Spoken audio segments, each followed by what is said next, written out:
Here, he's touching you. Watch it, we're lifting up the windows. These images were captured by sidekick Uri Geller, a man who counted Michael as a close friend. He just hugged me. And you know what? That hug.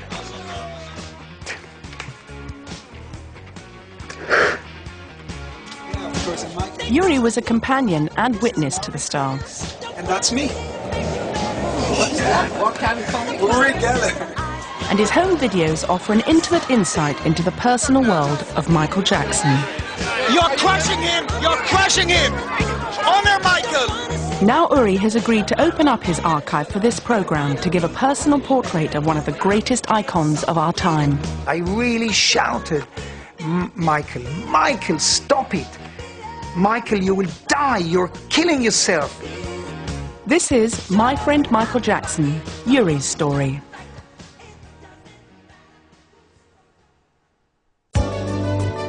This is Michael Jackson on a visit to Britain a few years ago. By his side is Uri Geller. Don't fall, please. Take that. Michael! Watch it. Uri shared a friendship with Michael that few others enjoyed. The man that I love so much is going to be my best man. The man agreed to be my best man in a Jewish ritual. Wow. Michael, in private moments, shared his own dreams with Uri. That it was possible to get Michael Jackson to the moon. And I relayed this to Michael. I mean, the idea of him being able to actually do his moonwalk on the moon. Uri Geller is Michael Jackson calling. When you get this message, please know that I pray that we do the moon trip. So I want to be the first one to do it in the pop world. And he shared his ambitions. You know, when Michael heard that Steven Spielberg got a knighthood, Michael wanted a knighthood too. And I understand, come on, he should have gotten a knighthood, really. But at times, their friendship was tested. Don't tell me, this is my private life, stop there. Uri even questioned Michael about the most private areas of his life. I asked him, Michael, did you ever touch a child in an inappropriate manner?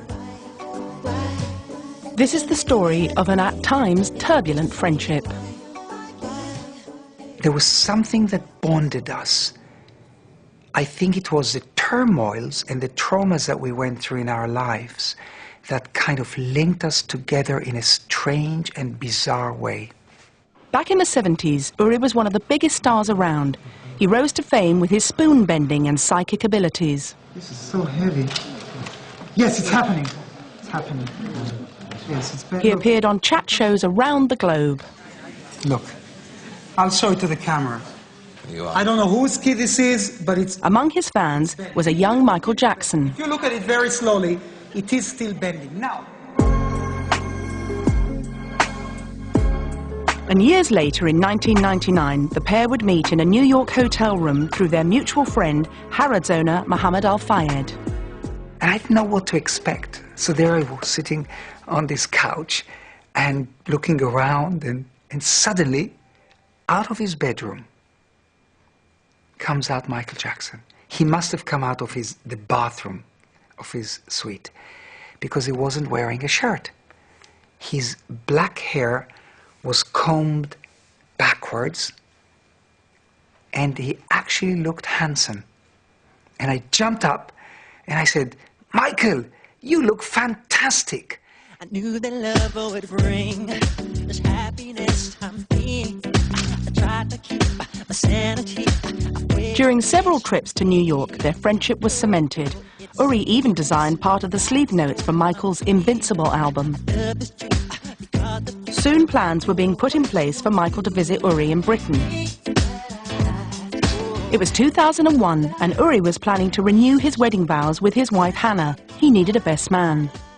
I call Michael Jackson and I tell him, Michael, listen, I'm renewing my wedding vows. Will you be my best man? And he said, yeah, I'll be your best man Of course. You know, I get goosebumps now.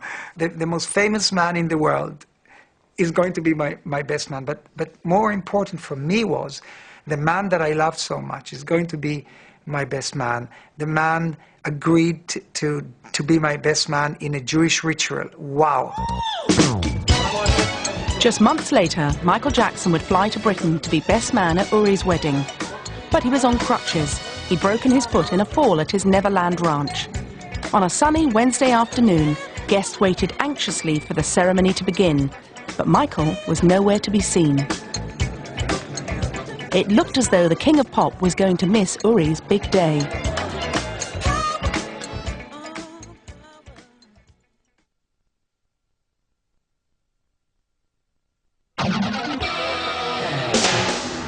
Michael Jackson and Uri Geller had met each other through their mutual friend Muhammad Al-Fayed.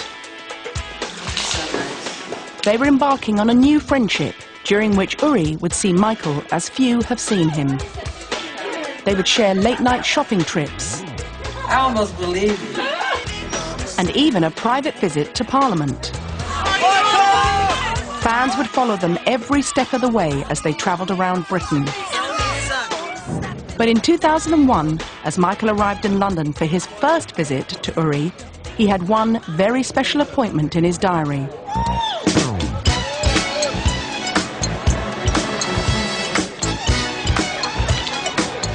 Michael had agreed to be Uri's best man as he renewed his wedding vows with his wife Hannah.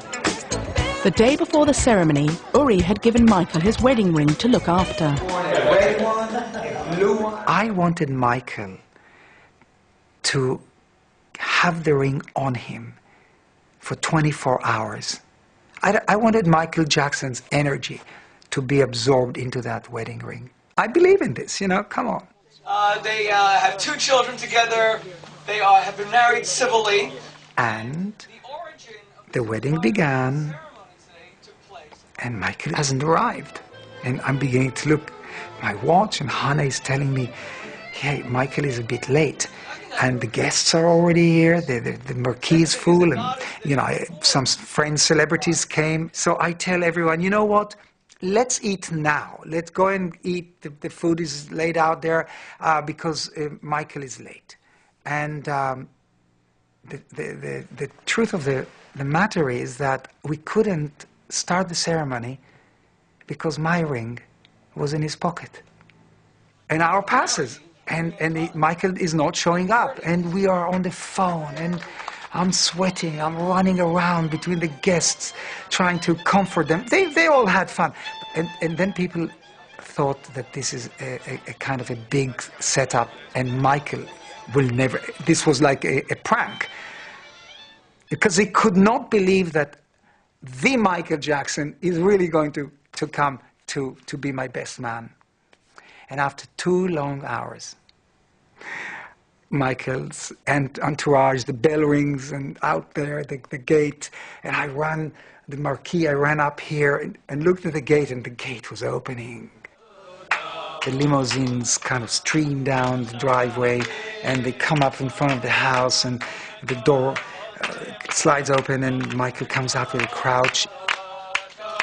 And I bring him here, and he sat right here behind, on this black sofa, and I kind of kneeled down, and I put my hand on his bandages, and I said, I'm not a healer, of course, but I told him, Michael, look, help me, let me focus my energy into your foot, you'll feel okay. Among the guests waiting to meet Michael was journalist Eve Pollard.